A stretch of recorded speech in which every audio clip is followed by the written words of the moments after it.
ध्यान रखा जाए, हम ये प्रीमाइसिस में आए तो हे सत्यनारायण देव, हमारा फिजिकल और मेंटल हेल्थ का भी ध्यान रखा जाए। ऐसे सुंदर भाव के साथ हम सभी प्यार से एक बार बोलेंगे, बोलो श्री सत्यनारायण देव की जय।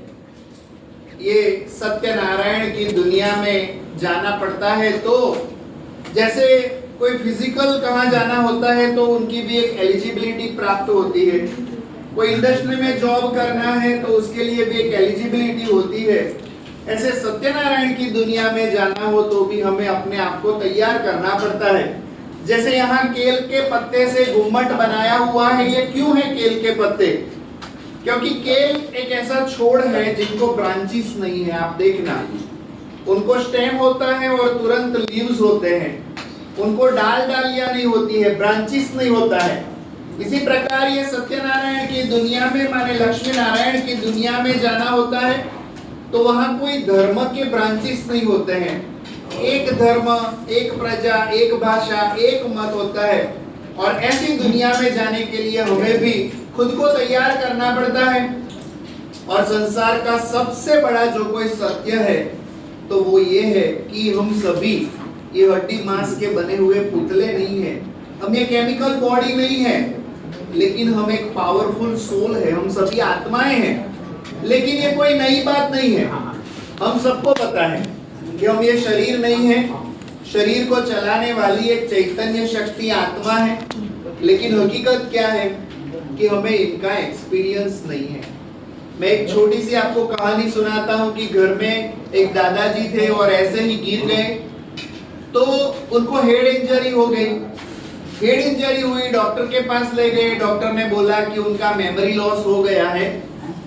और जैसे ही मेमोरी लॉस हो गई थी, 2 दिन ऐसे ही बीत जाते हैं। लेकिन जैसे उनकी बेटी ससुराल से आती है उनके पिता की खबर अंतर पूछने, और जैसे ही उनके पति को, पिता को देखती है, वो दादाजी का मुंह फड़फड़ाने लगता है, हाथ की अंगुलियां हिलने लगती है, तुरंत मेमोरी आ जाती है।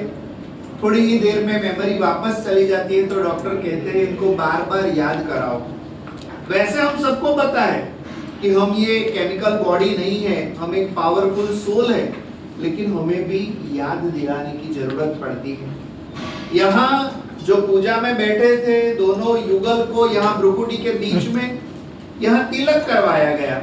बहनें रोज सौभाग्य का तिलक करती है, लेकिन भाई जब पूजा में बैठते हैं तो भाई को यहाँ तिलक करवाया जाता है। क्यों?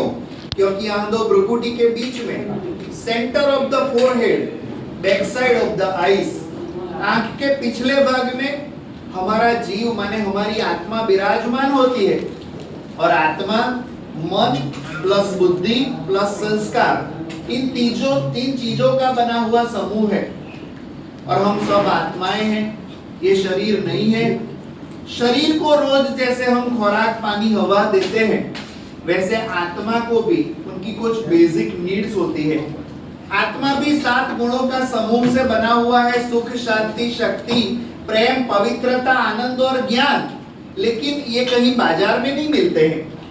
सुख कोई दुकान में नहीं मिलता है, शांति कोई मॉल में नहीं मिलती है, आनंद कहीं कोई चीज में परमानेंट आनंद नहीं है। तो ये जो 7 चीजें हैं वो हमारे अंदर है। और जब जब हमारा ध्यान हम यहाँ ले जाएंगे, 2 भ्रुकुटी के बीच में ले जाएंगे, तो आपके अंदर ये 7 गुण है ही। और ये 7 गुण आपके अंदर से जागृत होना शुरू हो जाता है। तो मैं तो आपको कहता हूं कि घर से बाहर निकलते हैं तो दोस्तों इतना ध्यान जरूर रखते हैं कि हमारा मोबाइल हमें चार्ज करना पड़ेगा।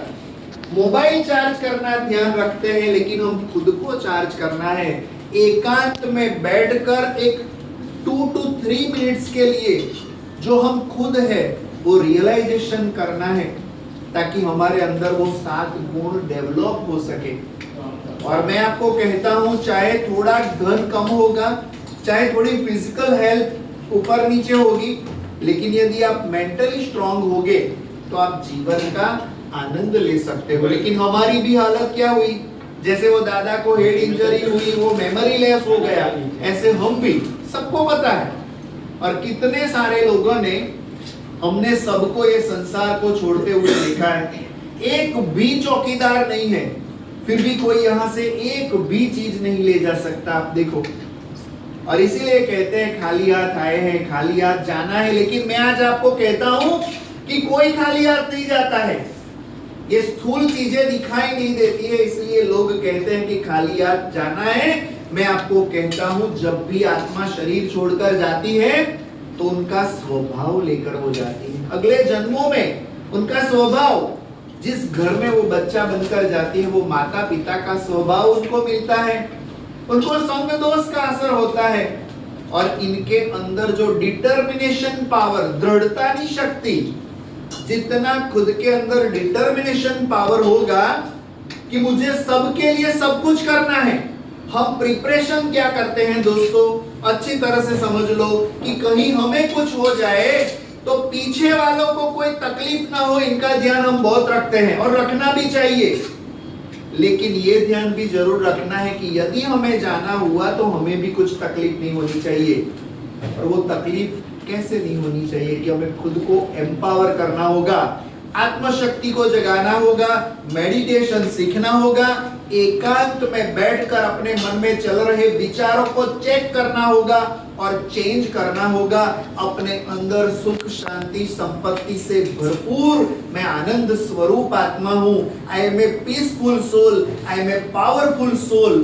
वो आपको अंदर वो शक्तियों को जागृत करना होगा। लेकिन कैसे जागृत कर सकते हैं? समझो किसी ने मोबाइल चार्ज करने रखा है, लेकिन पूरे मोबाइल का सॉकेट अंदर डाल दिया है, वो प्लग डाल दिया है, लेकिन स्विच ऑन नहीं किया है, तो पूरी रात रखोगे चार्जिंग में तो भी मोबाइल चार्ज नहीं होगा। तो ऐसे यहां भी स्विच ऑन करना है, और वो स्विच ऑन कौन सा करना है कि बुद्धि से अनुभव करना है कि मैं यहाँ एक प्रकाश स्वरूप एक आत्मा हूं, मैं प्रकाश स्वरूप आत्मा हूं। मैं वहां तक आपको कहता हूं कि आप खुद के शरीर को भी हील कर सकते हो, और आत्मा, मैं आत्मा हूं, वो रियलाइज करना है। और आत्मा का पिता परमात्मा है, और ईश्वर एक है। आप किसी को भी पूछोगे कि ईश्वर, तो कहते हैं ईश्वर एक है। यदि ईश्वर एक है तो फिर धर्म अनेक कैसे हो सकते हैं? क्या ईश्वर ने आकर अलग अलग धर्म स्थापन किए हैं? यदि ईश्वर एक है तो आत्मा का धर्म भी एक है। और अच्छी तरह से समझते जाओ कि एक पशु का पिता पशु होता है, एक पक्षी का पिता पक्षी होता है। वैसे मैं एक आत्मा हूं, एक पॉइंट ऑफ लाइट, एक ज्योति बिंदु स्वरूप आत्मा। तो आत्मा का पिता परमात्मा भी वो ज्योति बिंदु स्वरूप है। गीता में लिखा हुआ है कि मैं निराकार तेजोमय स्वरूप हूं। कुरान में लिखा है नूरे इलाही, माने खुदा नूर है, नूर माने प्रकाश। यीशु ख्रिस्त ने गलती से भी नहीं कहा था कि मैं गॉड हूं। I am not a god but I am the messenger of the God. सबने कहा है ईश्वर एक है, और वो आत्मा का पिता होने के कारण रूप में आत्मा जैसा ही है, ज्योतिर्बिंदु स्वरूप। और उनकी प्रकाश में किरणें। अभी कौन सा कार्य चल रहा है? ट्रांसफॉर्मेशन का कार्य। जैसे सीजन चक्र चलता है, शियाड़ो उनाड़ो चौमासु, जैसे दिन रात का चक्र चलता है, ऐसे युग का भी चक्र चलता है। सतयुग, त्रेतायुग, द्वापर युग, कलयुग, और अभी ये संगम युग चल रहा है, जिनमें आत्माओं को ज्ञान स्नान करके वो सतयुगी दुनिया, जो कृष्ण की दुनिया, जो लक्ष्मी नारायण का राज्य होगा, वो कोई कल्पना की बात नहीं है। वो युग आ रहा है जहां डाल डाल पर सोने की चिड़िया करती है बसेरा। वो भारत देश है मेरा, वो भारत देश है मेरा। वो दुनिया आ रही है, और इनके लिए हमें खुद को तैयार करना होगा। तो